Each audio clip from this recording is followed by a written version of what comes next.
Venezia, città aperta e per noi multiculturale. Di solito quando presento i nostri dati dalla Fondazione Leone Moressa ho delle slide a supporto perché sono numeri e quindi diciamo che dà più impatto vederli. In questa bellissima sede non è possibile proiettarle, quindi farò del mio meglio per raccontarveli. Allora, l'analisi che abbiamo iniziato a fare pensando al comune di Venezia, la città aperta, è partita da un'analisi demografica. Abbiamo visto come la popolazione del comune dal 1951 ad oggi sia molto cambiata. Ha continuato a crescere fino al 1968, raggiungendo il picco massimo di 368.000 abitanti. Da quel momento la popolazione è diminuita ed oggi abbiamo 252.000 abitanti, ovvero il 31% in meno. Non è stata una diminuzione uguale in tutti gli ambiti del comune. Per assurdo nel 1951 ad essere più popolato era proprio il centro storico. Si è avuta una inversione di tendenza tale per cui oggi è la terraferma a registrare il maggior numero di abitanti. E se poi andiamo a vedere gli ultimi 20 anni il bilancio demografico non solo della terraferma del centro storico ma di ogni singola municipalità, vediamo che effettivamente a perdere più abitanti, quindi sui 20.000 persi negli ultimi 20 anni, 17.000 arrivano proprio dal centro storico. E il motivo principale per cui si perdono abitanti è il saldo naturale, ovvero ci sono più morti che nati. Ha un po' frenato questo crollo del numero degli abitanti l'immigrazione, il saldo migratorio. In parte ha frenato la perdita degli abitanti del comune. Anche in questo caso non è stata una situazione omogenea. Però andiamo un po' prima con alcuni numeri. Allora, oggi i residenti stranieri presenti a Venezia sono 41.000.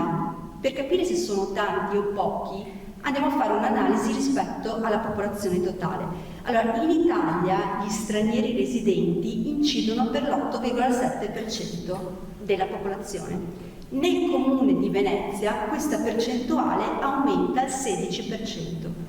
Quindi già da questo dato si capisce come città aperta vuol dire città multiculturale anche. E se non bastasse, se vado a contare quante sono le nazionalità residenti in questo comune, arrivo a 145. Quindi residenti nel comune di Venezia abbiamo 145 nazionalità oltre a quella italiana. Tra i primi posti abbiamo i cittadini del Bangladesh con 8.000 abitanti. Poi la Romania con 6.000 abitanti e la Cina con 4.000 abitanti. Andando ancora un po' di più nel dettaglio, quindi nelle relative municipalità, vediamo che mentre nel centro storico questa percentuale è l'8,8%, quindi la presenza degli stranieri è in linea con il dato nazionale, man mano che vado a vedere le altre municipalità, in particolare l'area di Marghera, Catene e Malcontenta, cresce. A Marghera il 27% dei residenti è straniero. Se Marghera fosse un comune a sé stante, sarebbe il quarto comune italiano per presenza di stranieri. Quindi al primo posto avremo Baranzate Milano con 37% di incidenza, quindi 37 abitanti stranieri su 100 totali, e dopo Monfalcone e Acate troveremo Marghera. Mestre sarebbe al 20° posto, sempre considerando tutti i comuni italiani. Questo fa capire non solo che Venezia è una città aperta, Venezia è una città multiculturale, ma come sia importante l'immigrazione per questo territorio. E a supporto di come l'immigrazione sia importante e possa dare in realtà un beneficio al paese ospitante, Vi cito brevemente i nostri dati. Noi come fondazione da sempre analizziamo l'immigrazione, ma da un punto di vista economico. Quindi analizziamo l'immigrazione italiana, 5 milioni, ricordo, di stranieri residenti, l'8,7%. Si tratta nella maggior parte di casi di extracomunitari, 73%. Si tratta nella maggior parte dei casi di persone giovani. Si tratta nella maggior parte dei casi di persone integrate nel nostro paese e si tratta nella maggior parte dei casi, o in quasi tutti, di persone che hanno scelto il nostro paese per lavorare, per migliorare la propria condizione economica. E lo si vede dai dati. Se poi vado a vedere gli occupati italiani, 1 su 10 è straniero, senza considerare quelli che hanno acquisito la cittadinanza. E se vado a vedere che tipo di lavori fanno, vedo che non sono in concorrenza con quelli degli italiani. Stranieri e italiani fanno lavori diversi. Gli stranieri fanno lavori poco qualificati.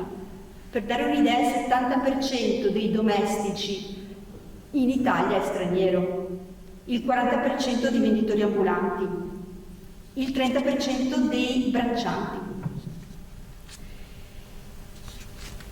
Quindi, se questo da una parte è positivo perché non si crea concorrenza con gli italiani, dall'altro è negativo perché non riusciamo ad attrarre immigrazione qualificata. Malgrado questo, ci sono molti imprenditori nati all'estero. Sono 761.000 gli imprenditori nati all'estero in Italia, il 10% di tutti gli imprenditori. È un fenomeno in costante crescita. Non è sempre l'azienda strutturata, a volte è un fenomeno legato al permesso di soggiorno, quindi la necessità di avere un lavoro per avere un permesso. A volte invece è l'operaio che cresce e si mette in proprio. In ogni caso vediamo che vi è una maggiore presenza in settori come le costruzioni, il commercio, gli alberghi e i ristoranti e vi è una maggior presenza ovviamente in tutte le regioni del nord.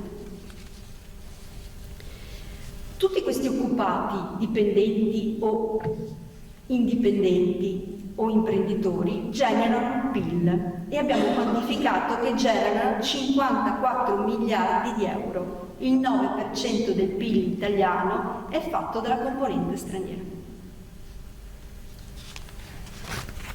E componente che genera anche un impatto fiscale, un impatto sui nostri conti. Diciamo che è opinione comune pensare che gli stranieri siano più un costo che un beneficio per il paese ospitante, che in realtà usufruiscano più di servizi di quello che riescono a percepire a dare a livello di tasse. Noi abbiamo cercato di quantificare da una parte le entrate dovute dalla presenza della popolazione straniera, dall'altra le uscite. Quindi dalla parte delle entrate abbiamo quantificato il loro IRPEF, l'IVA, i consumi, i permessi, i contributi previdenziali e sociali, perché ricordiamo che oggi le persone che oggi lavorano sono quelle che pagano le attuali pensioni.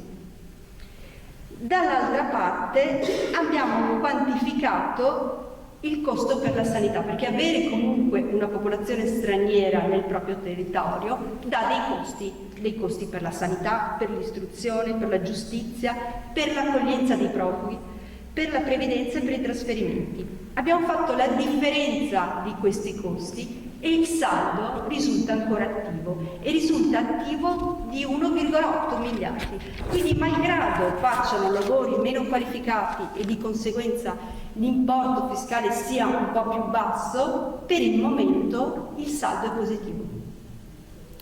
Quindi, arrivando alle conclusioni di quello che abbiamo visto fino adesso, il calo demografico di Venezia è unico nel suo genere. Negli ultimi 20 anni la popolazione è diminuita di 20.000 unità, mentre nei comuni limitrofi si è registrato un trend positivo. Abbiamo visto che a causare questo calo è stata più la componente demografica, mentre un po' ha frenato questa diminuzione proprio la presenza degli stranieri. Presenza degli stranieri che è maggiore rispetto alla media nazionale e in particolare in alcune aree del comune è estremamente elevata. Marghera è il quarto comune italiano per presenza di immigrati. Immigrazione che può diventare un beneficio, perché se adeguatamente inserita nel nostro contesto, se adeguatamente integrata, si tratta di lavoratori e contribuenti attivi. E abbiamo visto come l'analisi dei costi e dei benefici sia positiva. Per il momento ha ancora un impatto positivo per il nostro Paese. Quindi, arrivando alla conclusione, Venezia è una città multiculturale, aperta, e riuscire a valorizzare questa potenzialità che sono gli immigrati non può che portare un beneficio per tutta la città.